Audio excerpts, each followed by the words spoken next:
quality improvement and increased efficiency measures play a role in your financial planning? Does quality play a role equal to that of finance within board meetings?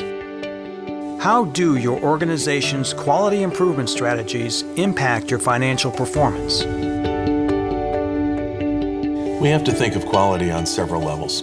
First is the moral and ethical level. It's the right thing to do for patients. It's a commitment we make to them when they come to our organization needing care, that we'll give them the right care in a safe environment. On another level, quality drives a sense of pride and professionalism within an organization. It is the foundation of a healthy culture for the organization. And thirdly, it drives financial performance. We know that improved quality drives improved financial performance.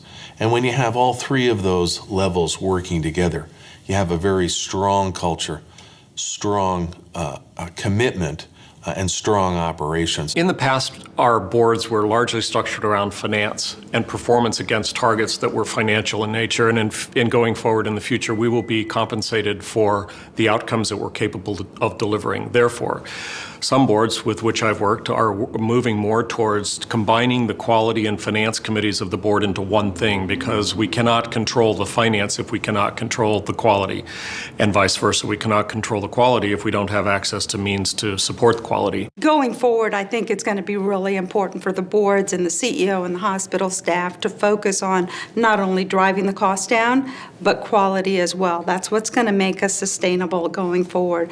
The board needs to ask the hard questions, looking at the metrics. If they see trends, they need to ask us why. And it's not okay to say, oh, well, we're just going to do more education. We need to be doing that. It needs to be a main focus, or we won't be around. So you got to drive your costs down, but it goes hand in hand with making sure you keep improving and raising your quality. One area that's changing significantly for hospitals is how they are paid for what they do.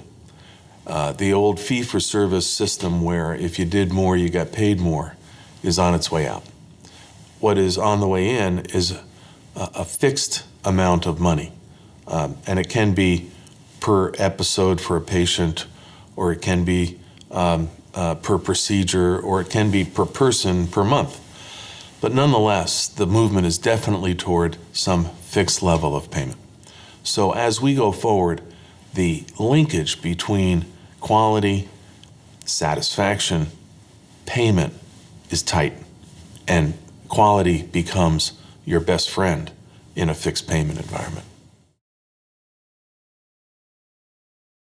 Now we're also finding that it connects to the finances of the organization, that better quality improves finances. So it's not as though it's separate from finance or some other function, but we have to lead with quality and quality improvement, and all of the things built around that.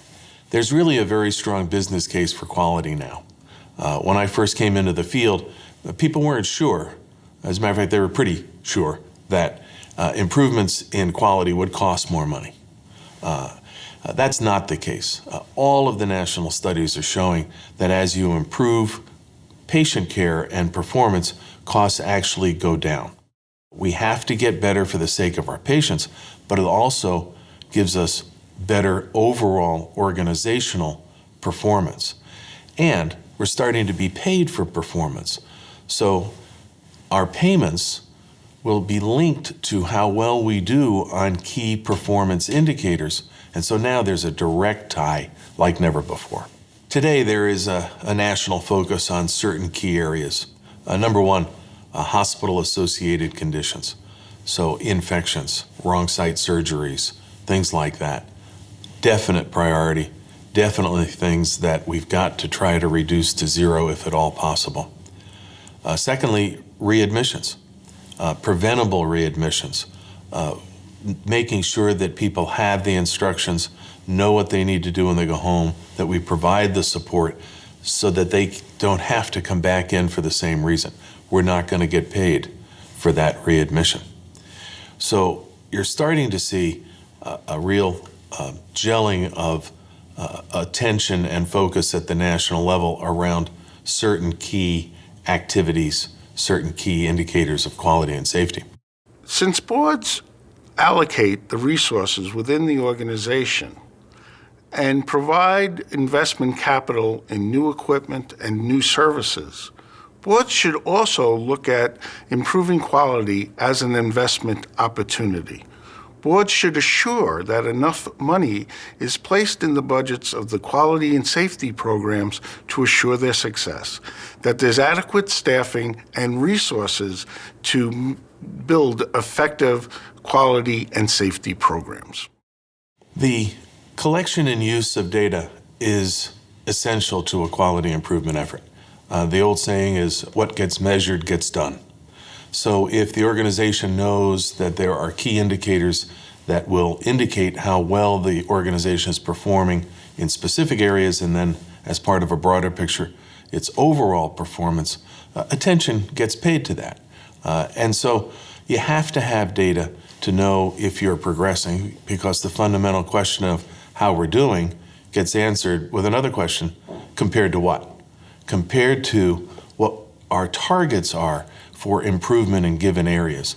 So data, measurement, reporting, trending over time, key functions.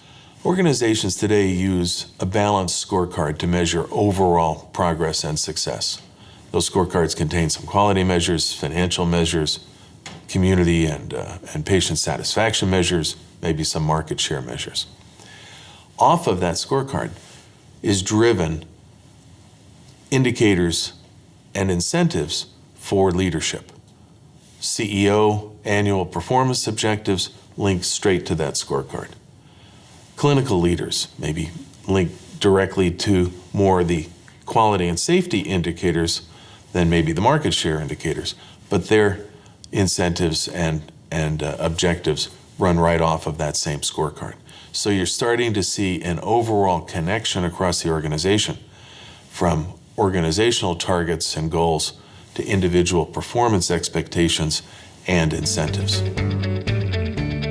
Boards must understand how value-based payment, readmission penalties, and hospital-acquired condition penalties can significantly impact your organization's financial performance. Appropriate resources must be allocated for data collection and to support and implement quality improvement initiatives. Boards must have a clear, understood approach to monitor quality that includes a dashboard for monitoring overall performance.